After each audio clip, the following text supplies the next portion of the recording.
بسم اللہ الرحمن الرحیم۔ محترم ناظرین، السلام علیکم ورحمۃ اللہ۔ ایک مسلمان عورت 3 اوقات میں اللہ کے بے حد قریب ہوتی ہے۔ پیارے دوستو، اس ویڈیو میں بتائیں گے کہ وہ کون سے 3 اوقات ہیں جب ایک مسلمان عورت اللہ کے بے حد قریب ہوتی ہے۔ لیکن آئیے سب سے پہلے یہ جان لیتے ہیں کہ کسی نیک بخت عورت پر تہمت لگانا کیسا ہے، یعنی کسی عورت کے بارے میں ایسی جھوٹی بات کہنا کہ جو اس عورت میں نہ پائی جاتی ہو، تو پھر اس کی سزا کیا ہے؟ ایک مرتبہ ایک شخص حضرت علی رضی اللہ تعالی عنہ سے پوچھنے لگا کہ یا علی، بتائیے کہ وہ کون سا مرد ہے کہ جس کی تمام عمر کی عبادت اس کے منہ پر مار دی جاتی ہے اور وہ بغیر حساب و کتاب کے دوزخ میں جائے گا؟ بس جیسے ہی یہ پوچھا گیا تو حضرت علی رضی اللہ تعالی عنہ نے فرمایا کہ اے بندہ خدا، یاد رکھنا کہ میں نے اللہ کے رسول صلی اللہ علیہ وآلہ وسلم سے سنا ہے کہ جو مرد کسی عورت پر تہمت لگاتا ہے تو اللہ اس مرد کی ساری نیکیاں اس کے منہ پر مار دیتا ہے، اور اللہ کے فرشتے اس پر مسلسل لعنت بھیجا کرتے ہیں، اور یوں وہ دنیا میں رسوا ہو جاتا ہے اور آخرت میں کسی بھی نیکی کا صلہ نہیں پاتا۔ وہ شخص پوچھنے لگا کہ یا علی، کسی عورت پر تہمت لگانا اتنا بڑا گناہ کیسے؟ تو حضرت علی رضی اللہ تعالی عنہ نے ارشاد فرمایا کہ اے شخص، کسی پر تہمت لگانا یعنی کسی کی عزت کو قتل کرنا ہے۔ یاد رکھنا کہ اللہ کے نزدیک جیسے کسی انسان کو قتل کرنا ایک بدترین گناہ ہے، ویسے ہی کسی پر تہمت لگانا اس کی عزت اور شخصیت کو قتل کر دینے کے برابر ہے۔ کبھی بھی کسی پر تہمت نہ لگانا، خاص طور سے کسی عورت کے بارے میں کبھی کوئی جھوٹی بات نہ کہنا۔ پیارے دوستو، آئیے اب یہ جانتے ہیں کہ وہ کون سے 3 وقت ہوتے ہیں جب ایک مسلمان عورت اللہ کے سب سے زیادہ قریب ہوتی ہے۔ حضرت علی رضی اللہ تعالی عنہ سے پوچھا گیا کہ اللہ کے سب سے زیادہ نزدیک کون ہے؟ بس جیسے ہی یہ پوچھا گیا تو حضرت علی رضی اللہ تعالی عنہ نے فرمایا، اے بندہ خدا، اللہ کے سب سے زیادہ قریب وہ عورت ہے جو اللہ کے لیے نامحرم سے پردہ کرتی ہے۔ اے بندہ، یاد رکھنا کہ اللہ سبحانہ و تعالی نے عورت کو رحمت کا مجسمہ بنایا ہے تاکہ وہ ہر گھر کو اللہ کی رحمت سے بھر دے۔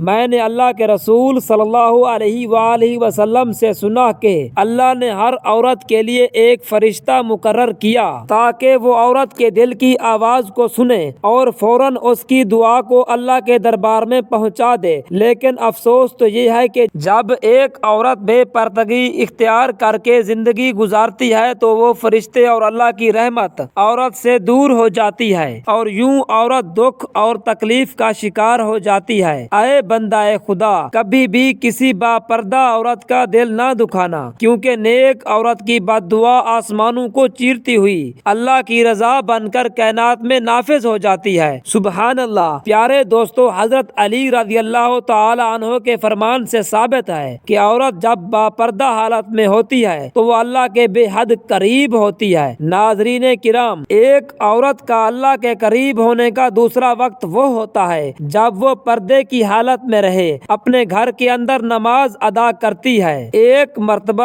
ام حمید رضی اللہ تعالی عنہا رسول صلی اللہ علیہ وآلہ وسلم کے پاس آئیں، کہتی ہیں، یا رسول اللہ صلی اللہ علیہ وآلہ وسلم، میرا جی چاہتا ہے کہ میں آپ کے ساتھ نماز پڑھوں۔ سوچیں، اس سے بڑی کوئی تمنا یا اس سے بڑی کوئی خواہش ہو سکتی ہے؟ رسول اکرم صلی اللہ علیہ وآلہ وسلم کی امامت میں نماز پڑھنے کا موقع مل جائے، اس سے بڑا بھی کوئی خوش نصیب ہو سکتا ہے؟ اچھا، ذرا آگے کی بات بھی غور سے سنیے گا۔ رسول اکرم صلی اللہ علیہ وآلہ وسلم نے فرمایا، میں جانتا ہوں کہ تم میرے ساتھ نماز پڑھنے کو پسند کرتی ہو، لیکن رسول اکرم صلی اللہ علیہ وآلہ وسلم نے فرمایا، جو تم اپنے دار میں یعنی اپنے گھر میں نماز پڑھو گی وہ کسی مسجد میں جا کر پڑھی جانے والی نماز سے بہتر ہے۔ رسول اکرم صلی اللہ علیہ وآلہ وسلم نے فرمایا، چھوکے جو عورت نماز پڑھے گی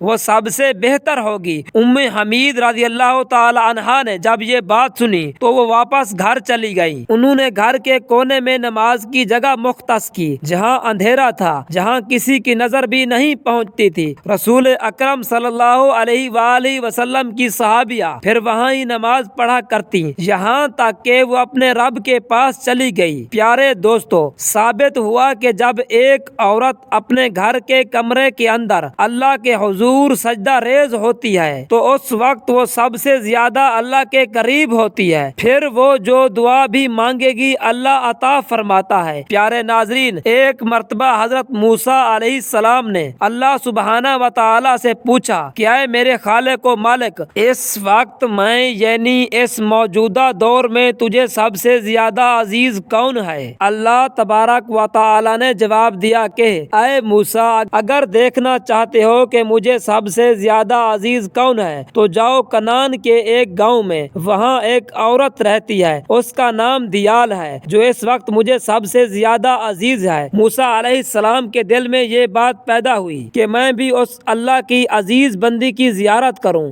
دیکھوں تو آخر وہ ہے کون، اور ایسے کون سے عمل کرتی ہے کہ جس کی وجہ سے اللہ کو سب سے زیادہ عزیز ہے۔ موسیٰ علیہ السلام چلتے رہے، بڑھتے رہے، اس گاؤں میں پہنچے تو کیا دیکھتے ہیں کہ ایک ٹوٹا ہوا گھر ہے، اور اس ٹوٹے ہوئے گھر میں ایک عورت رہتی ہے جس کے نہ ہاتھ ہیں نہ پاؤں ہیں، اور نہ ہی آنکھیں ہیں نہ ہی کان، صرف ایک زبان ہے جو اللہ سبحانہ و تعالی کا شکر ادا کر رہی ہے۔ موسیٰ علیہ السلام نے دیکھا اور دل ہی دل میں کہا کہ اے میرے پاک پروردگار، تو نے اس عورت کو کسی نعمت سے نہیں نوازا، پھر بھی یہ تیرا شکر ادا کر رہی ہے۔ بس موسیٰ علیہ السلام کا یہ سوچنا تھا کہ وہ عورت کہنے لگی، اے موسیٰ، تو اللہ کا نبی ہوگا، لیکن میرے اللہ کے لیے یہ نہ کہو کہ اللہ نے مجھے کچھ نہیں دیا۔ اللہ نے مجھے جو کچھ دیا ہے میں تو اسی کا شکر ادا نہیں کر سکتی۔ تو حضرت موسیٰ علیہ السلام نے پوچھا کہ وہ کیسے؟ تو عورت کہنے لگی کہ اے موسیٰ، اگر اللہ مجھے قدم دیتا اور میں ان قدموں سے چل کر باہر جاتی تو یقیناً گناہ کرتی، لیکن اللہ نے مجھے عزیز رکھا ہے، اس لیے ایسے تمام گناہوں سے بچا لیا۔ اگر مجھے ہاتھ دیتا تو شاید کہ میں اللہ کی مخلوق پر ظلم کرتی، تو اللہ نے مجھے ان گناہوں سے بچا لیا۔ اگر آنکھیں دیتا تو شاید کہ میں نامحرموں کو دیکھتی، تو اللہ نے مجھے ان گناہوں سے بھی بچا لیا۔ اگر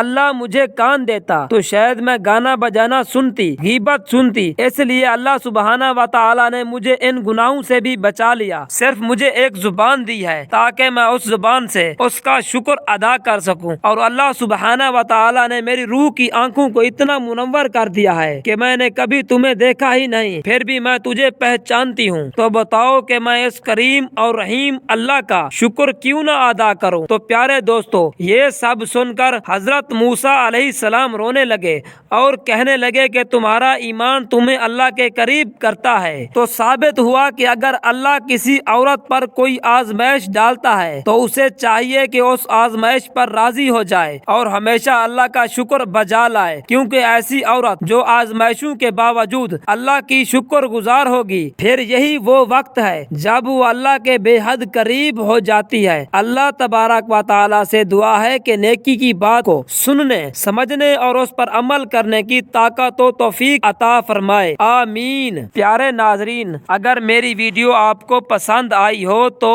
ویڈیو کو لائک اور چینل کو سبسکرائب کریں۔ شکریہ۔